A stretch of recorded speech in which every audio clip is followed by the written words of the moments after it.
You're listening to the Wedding Biz Network, the voice of the creative entrepreneur.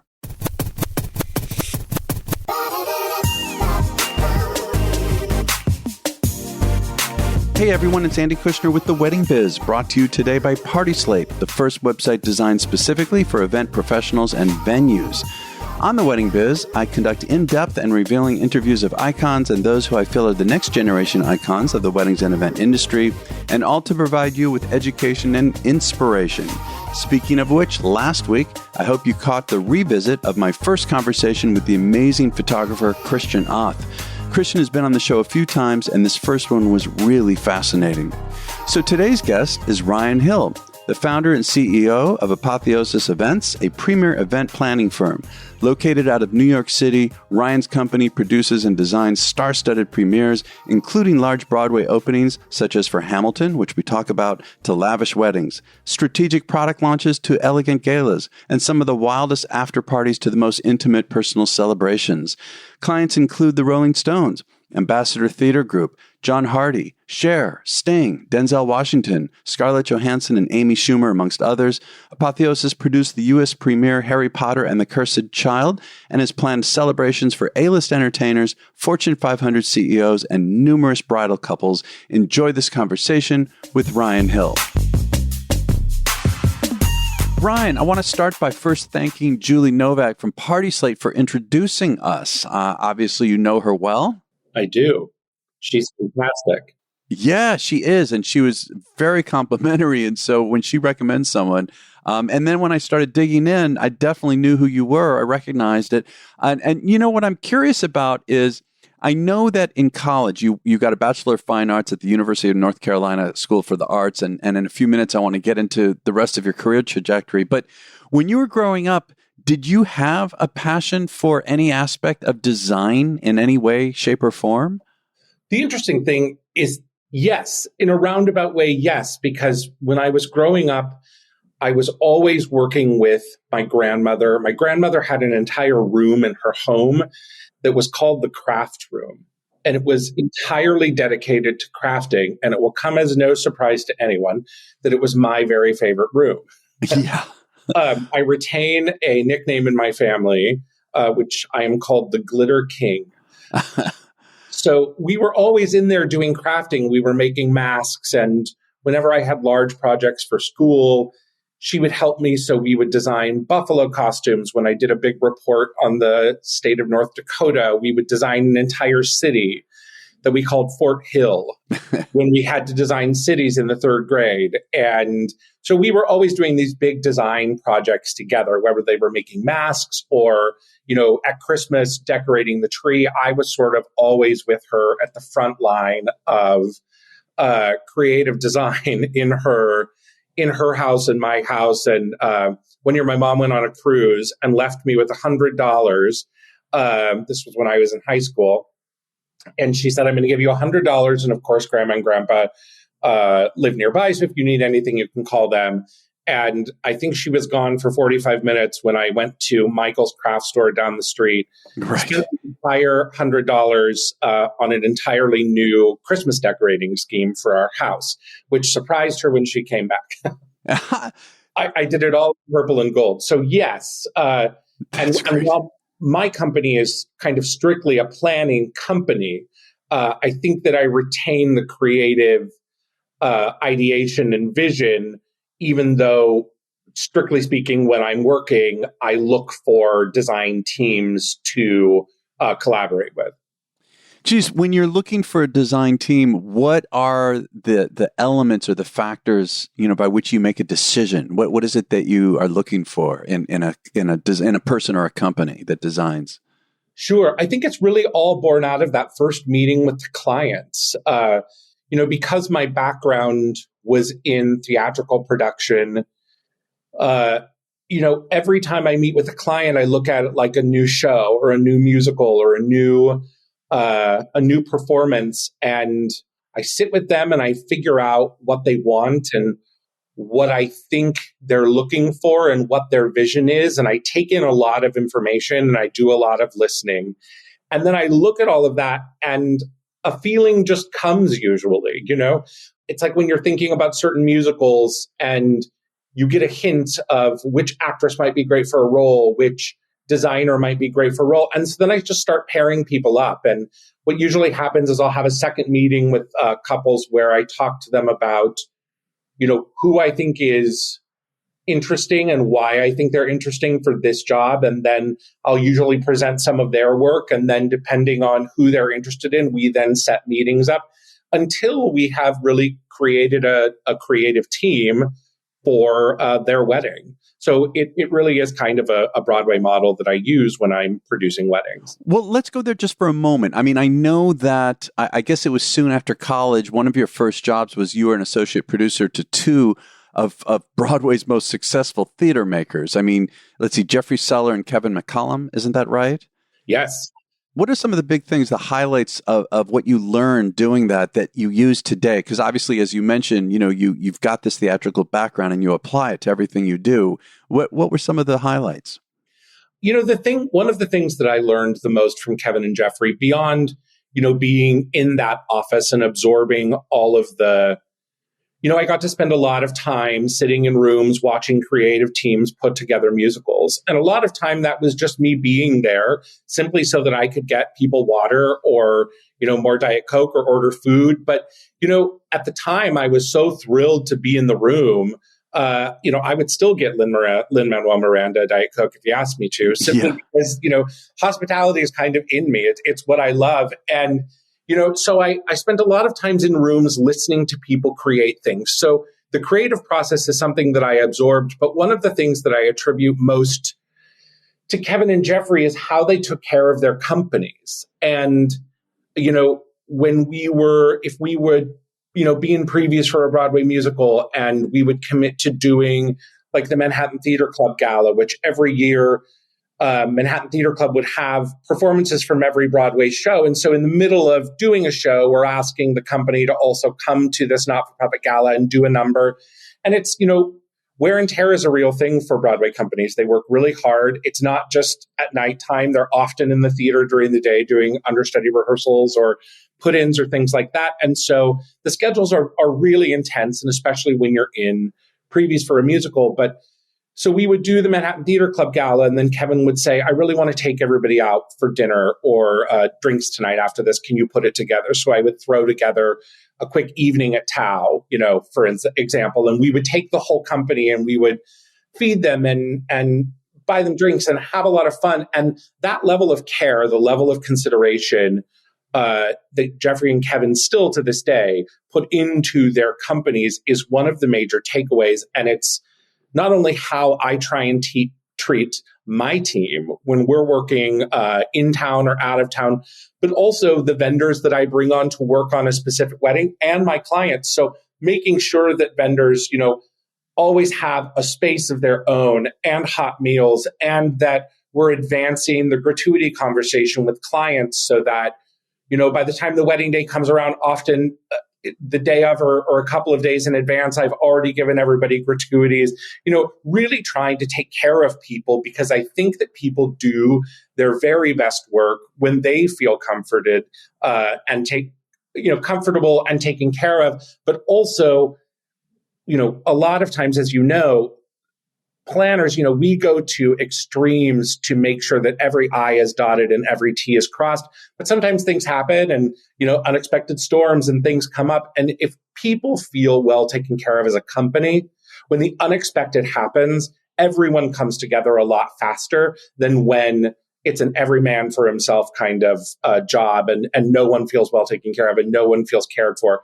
So I find, that's one of the things that I took away the most from my time with them, was that they really deeply worked to form and make those Broadway companies families.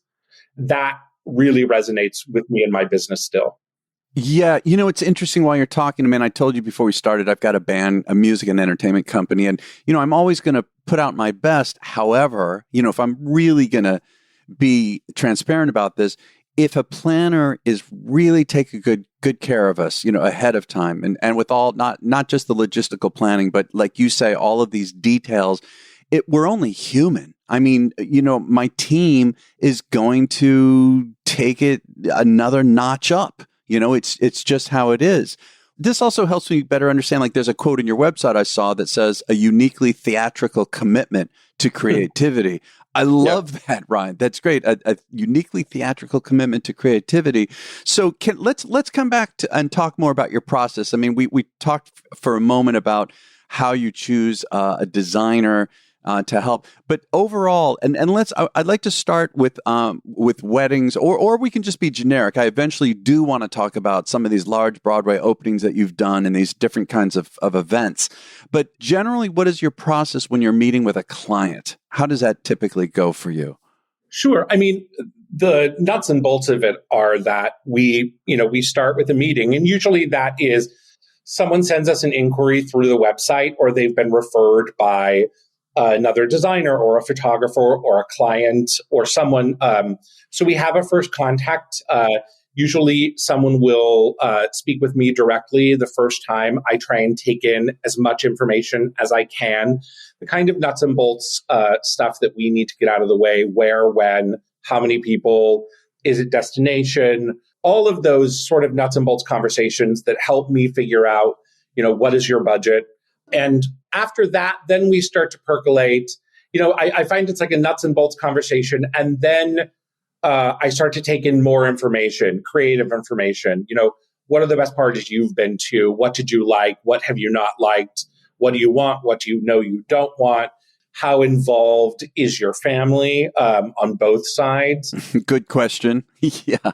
Just like, what's the landscape of the thing? And then, I love to find out more about them. It's like establishing a little friendship, because by the time some of these, if you had COVID weddings, people who were supposed to have their weddings during COVID, by the time you ended or finally did the wedding, you were with these people for 2 years. Oh, good point. So you have to have a relationship with people for these things to work. It can't just be transactional, because I think that you read that when you come to the event, when guests read that. It's not only about my relationship with the couple and what we can do for them as sort of arbiters and creatives involved in their process and in their day and in this sort of like greatest day of their lives in some cases.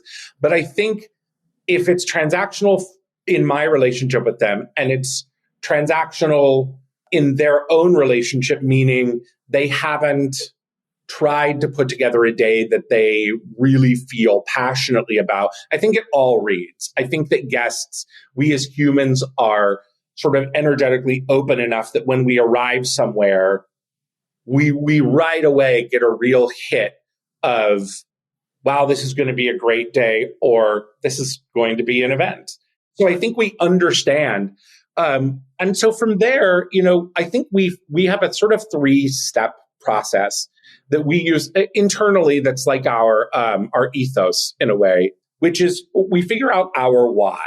And that's something in a musical, you're always trying to figure out, like that first song, like what's the why? Why, what does the character need?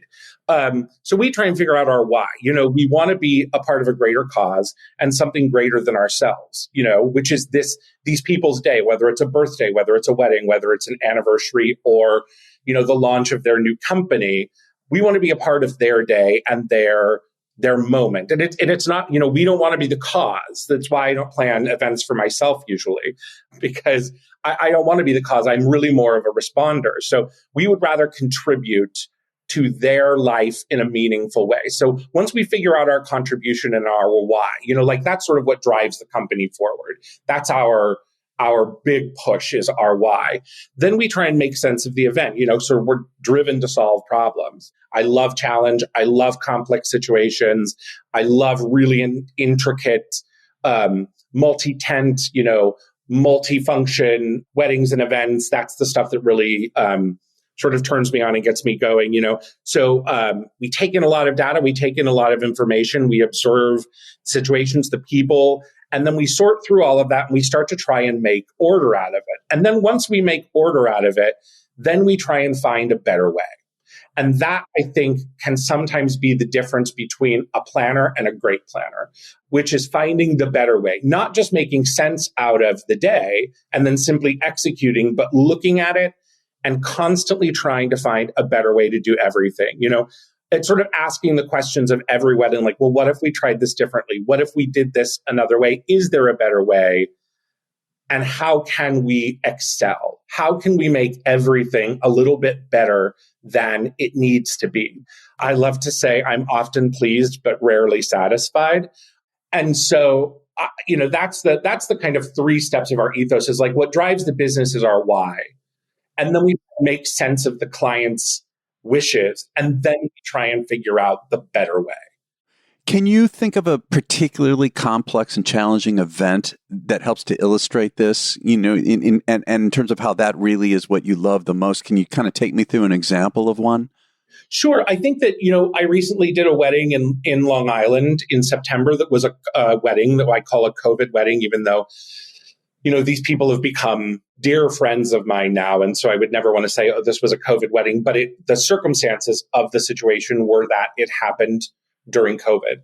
And we were working on a property that members of their family had gotten married on before. So in first steps, you're sort of walking onto a property and everybody has a feeling about where things should be or how they could be because a lot has happened there. So you're sort of wading through residual points of view about what could be.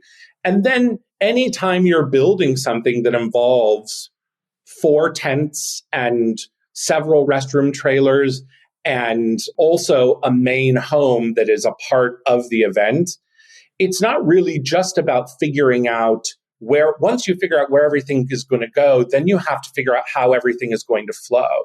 And on this particular property, one major challenge was simply that most properties, even if they are gigantic, like this one, are not built to have 6 to 7 26-foot to 45-foot trucks on them at the same time. Yeah. So even when you're scheduling a load-in day, you're talking about, okay, at 8 a.m., in order to get it done, I have 2 26-foot trucks for one company, 2 26-foot trucks for another, and a 45-foot truck for another. So where are they going to go? And you can figure out that first step, but it's a small piece of the puzzle for the day because then they have to get out.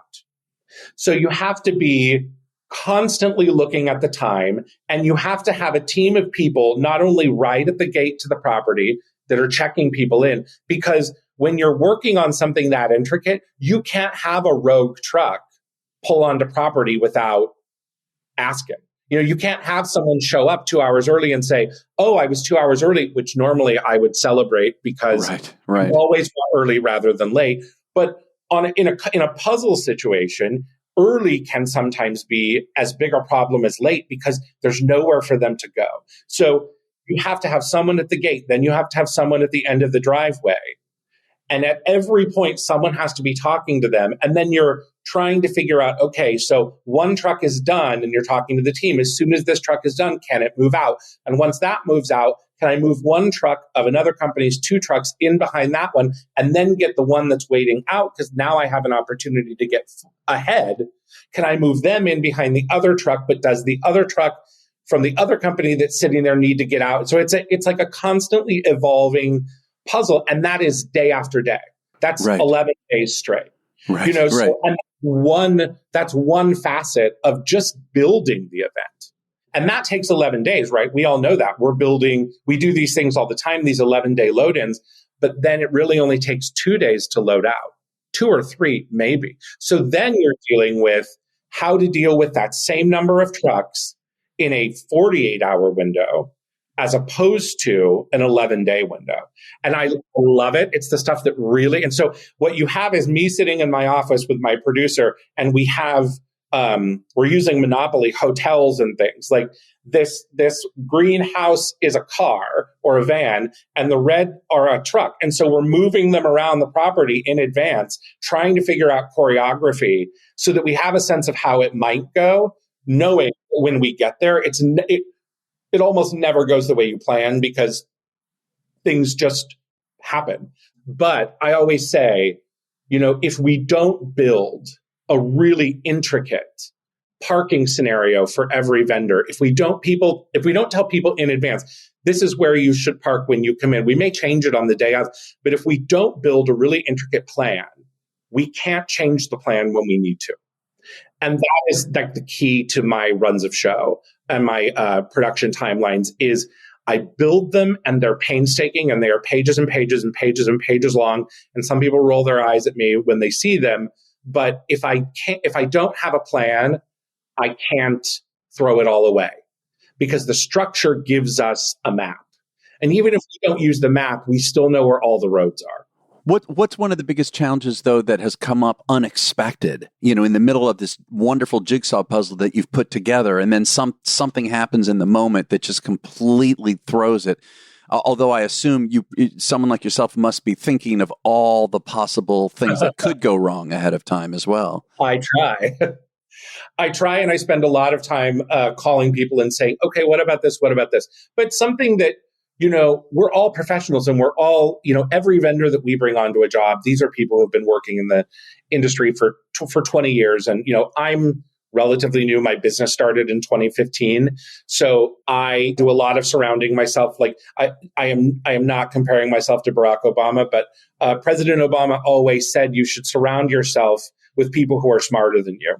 And so that's what I always try and do. I try and surround myself with people who I perceive to be vastly smarter than me, like Christina Matucci from David Beam, who is an absolute industry legend, but just is so whip smart. So if you surround yourself with people, you usually stand a fighting chance. But on an event we did recently, we had these gorgeous, stunning chandeliers that were supposed to all show up. One of the biggest and best chandelier companies in the world. They provide chandeliers for events all over the United States and all over the world all the time.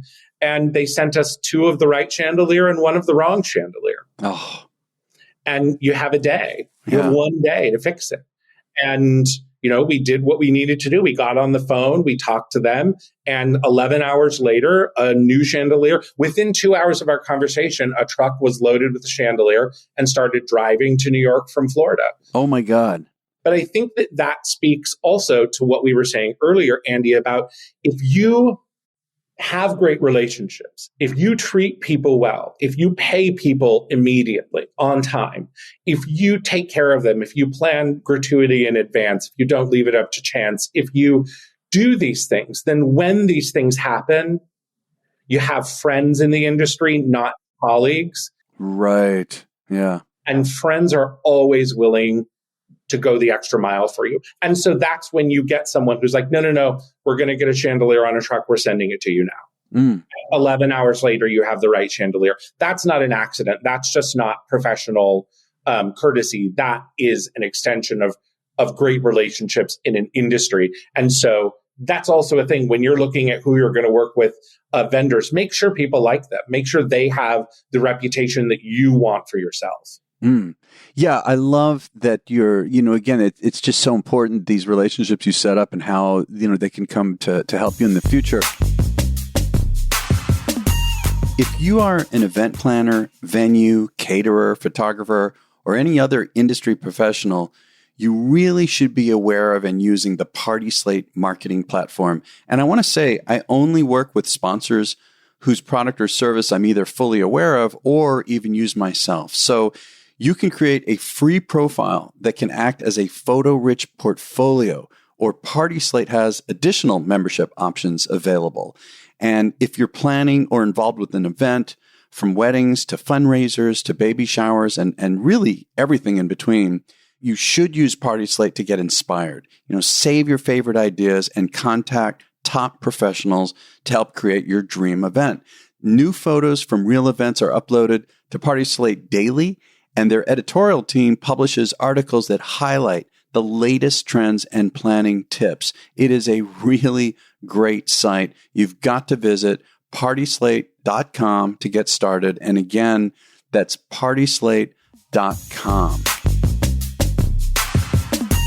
What about, I know you produce these large Broadway openings, I believe you did the opening night bash for Broadway's enormously successful show, Hamilton, right? You did the opening night. Yes. Can you tell me about that? Like, what was that process like for you? And if you could give, details about it, that would be wonderful. Sure. I mean, one of the greatest, as I was thinking about starting an events business, one of the greatest moments of my career was when, the general manager of Hamilton called and said, okay, we're opening on Broadway. We want you to do the opening night. And I had this moment where I thought, okay, well, if I was ever going to do this full time, real life, then this would be my only job. I would have my own events business.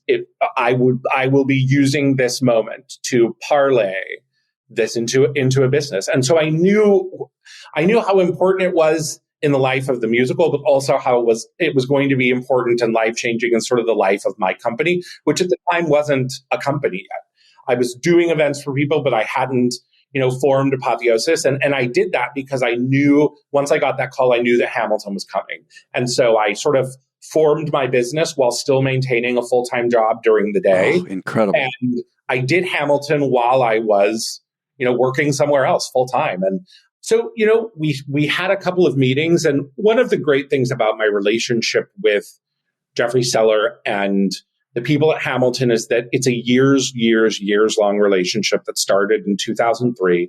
So by the time we got to 2015, we all really knew each other. And I don't think it's crazy to say that we all trust each other. So I really got to go away and put together a team and then start bringing things to Jeffrey. We were really clear from the beginning that we wanted to have the event at Pier 60 because it has some history. It's where I did my first major party ever, which was the opening night of Lin-Manuel Miranda's other musical, Heights.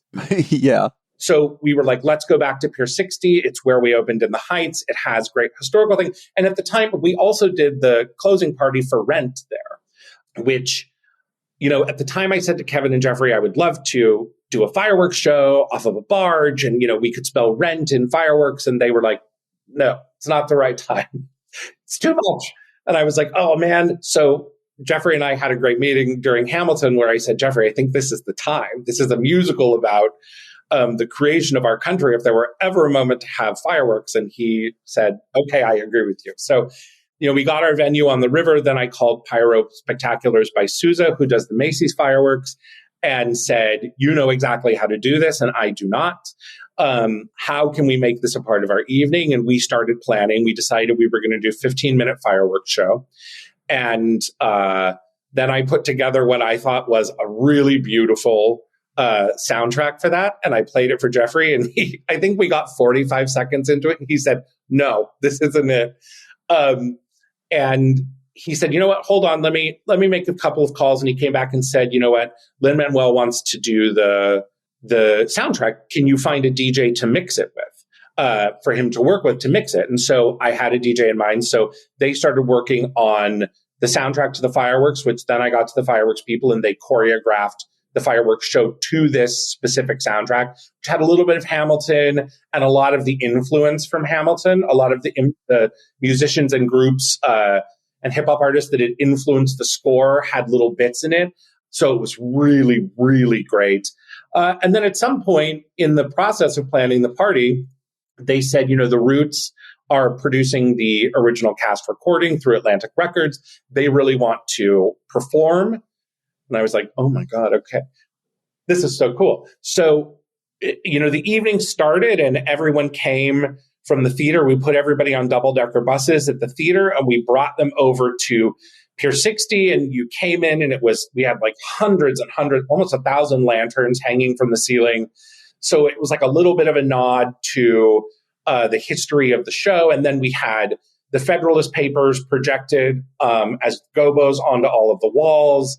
And because in his younger days, Alexander Hamilton was a part of a shipping company, we had these huge boards that looked like boards from the hull of a ship, which were the runners of all the tables. And, so we going through this evening kind of like a normal party, and then we move everybody out onto the skirt of the pier and we do this epic fireworks show. And then as soon as the fireworks show started, I was bringing the Roots over from Pier 51 over to Pier 60 on golf carts. got them in there. The band had been set up early that morning, and we had done a sound check with their production team. And, as soon as the fireworks ended, then the Roots took the stage, and that pulled everybody back into the building. I think they were supposed to do a 45-minute set. I think they actually did an hour and a half set. It was absolutely incredible. Then we went back to the DJs, Andrew.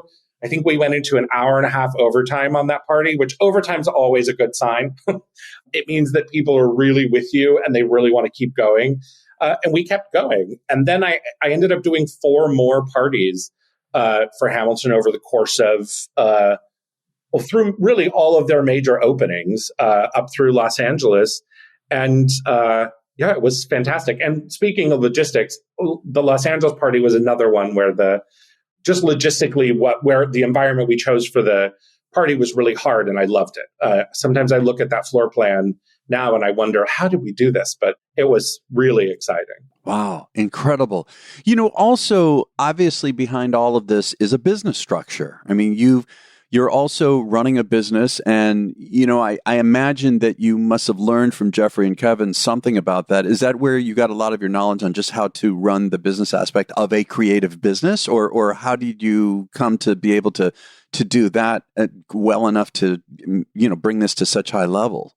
Sure. I mean, I definitely, one of the great things about being with them was that I was a part of, in an administrative way, the business of 7, I think, at the end of the day, Rent, Avenue Q, were running when I started working there.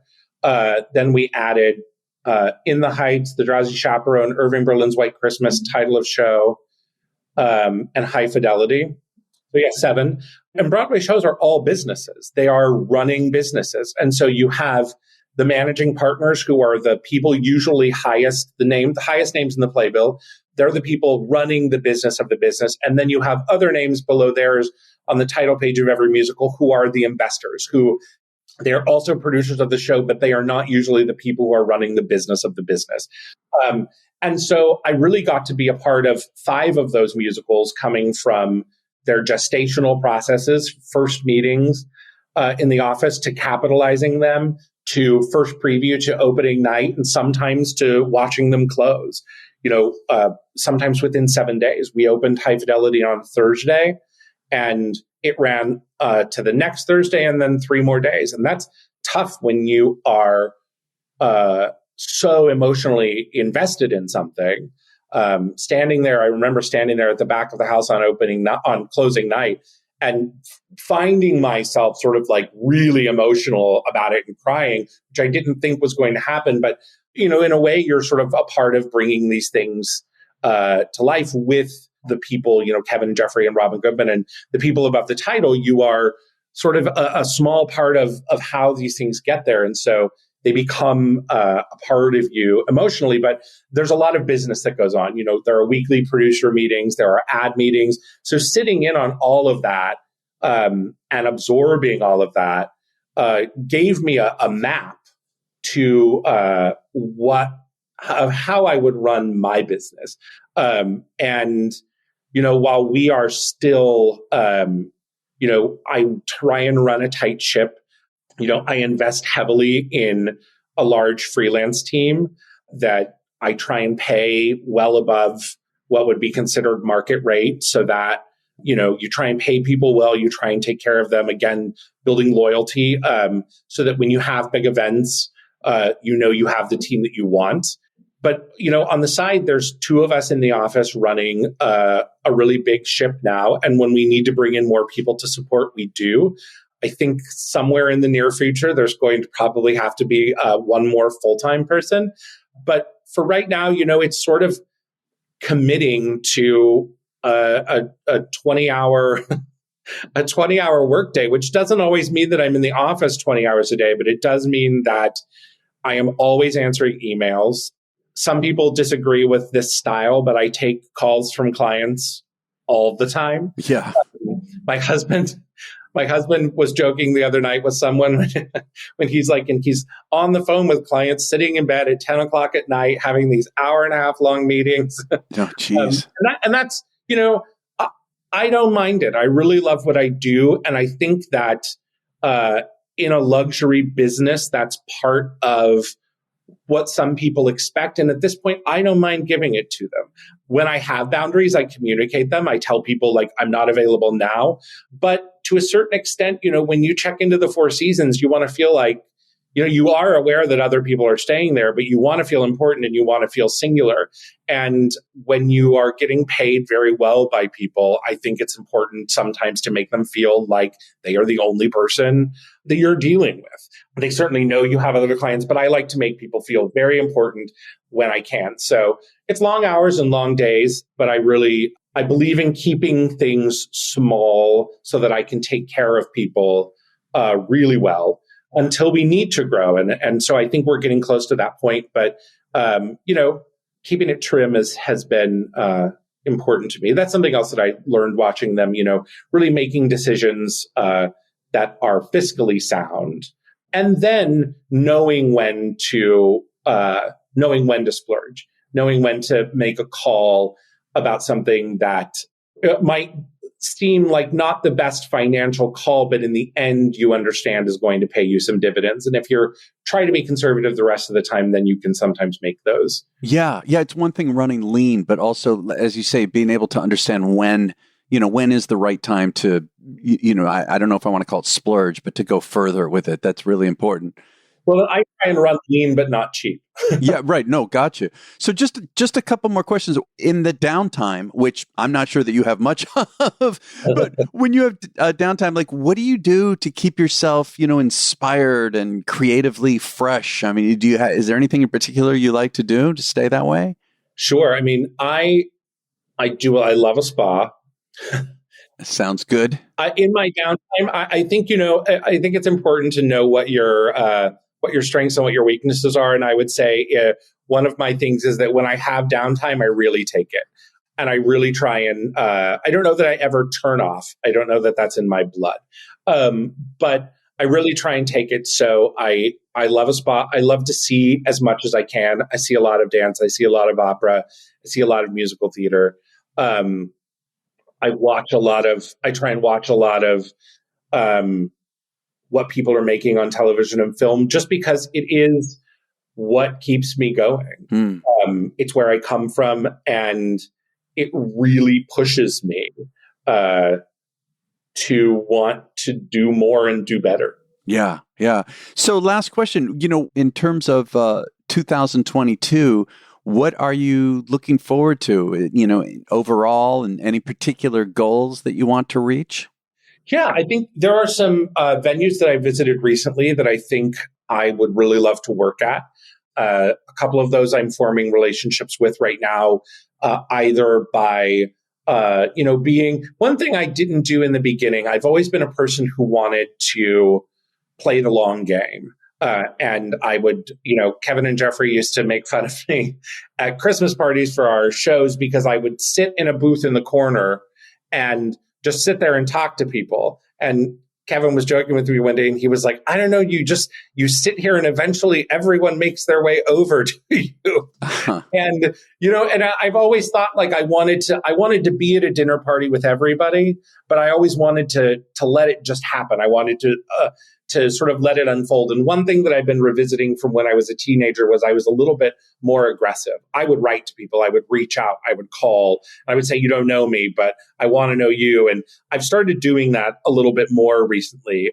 And I see it paying dividends. So 2022, I've been doing a lot more reaching out and saying, I love your venue. I really want to work there. Here's how I work. How can we make this work? Keep me in mind.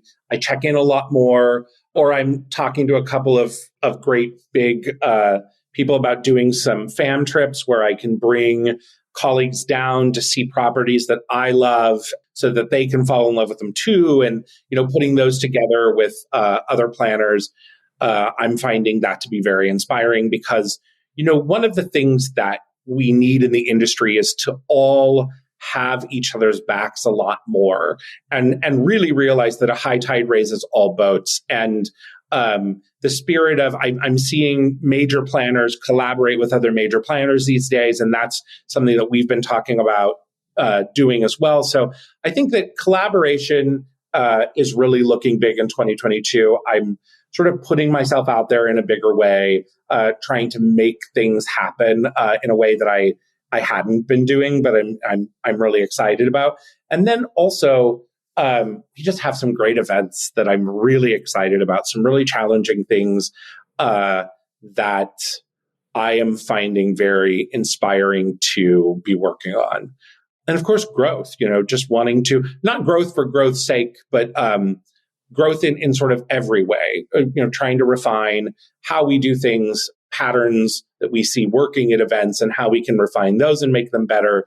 We use this Broadway model where we do performance reports, we call them, for every party, which is something that a stage manager after every Broadway show writes a report and sends it out every night to all of the major stakeholders so that you can see what happened that night. If there were any sort of big mishaps, or, often they'll put little notes in there about actors in the company or things like that. And I remember reading those every night when I was working there and sort of taking all that information in. And so my director of operations and I decided we were going to do them for our events. And so now what we find is that it really helps us look back, to look forward, to look back at our work at certain venues and go, oh, yes, we loved these people. So then we call and we say, oh, we're doing this event with you in March. Can we have, Kim and Rachel and Dennis and David? And can we do this again? Can we do that again? Can we not do this because that really didn't work? And, it helps us continue to refine every party in a more efficient way. So that's also a sort of way that I see us growing is taking those even farther and really trying to refine what we do. Well, Ryan, this has been a total pleasure. I mean, wow. I'm just really knocked out. This has really been a lot of fun. So thanks for doing this. Thank you for having me. I've watched other people that I revere in the industry, the people that you look up to, and listened to their podcast with you. And so to be asked was a really big honor, and it's been a lot of fun. Oh, yeah. You're a great fit, believe me, with this lineup. So that's great. Thanks for saying that. Thanks. Thank you for listening to my conversation with Ryan Hill. Check out his website, which is apotheosisevents.com. That's APOTHEOSIS events.com. On Instagram, you can find them at Apotheosis Events. And also check out their profile on Party Slate, which is partyslate.com/event-pros/apotheosis-events. Don't worry, all of that is in the show notes at our website of theweddingbiz.com, where you can get it. And if you can think of 3 really good friends or colleagues who you feel would benefit from this wonderful interview, please share it with them. And also, if you could give a top review wherever you get your podcast from, that helps people find the show, and I would appreciate that very much. And for next week's guest, we are going to have a very interesting special guest. This is a professional model, Daniela Braga, whose wedding was on November 17th in the Dominican Republic. Very interesting to hear her take on how all of it went. And you're going to hear everything about all the incredible gown, dresses, and all of that. So be sure to join us next week. And don't forget about our sponsor for today, Party Slate. Check them out at partyslate.com, and we'll catch you next week on The Wedding Biz.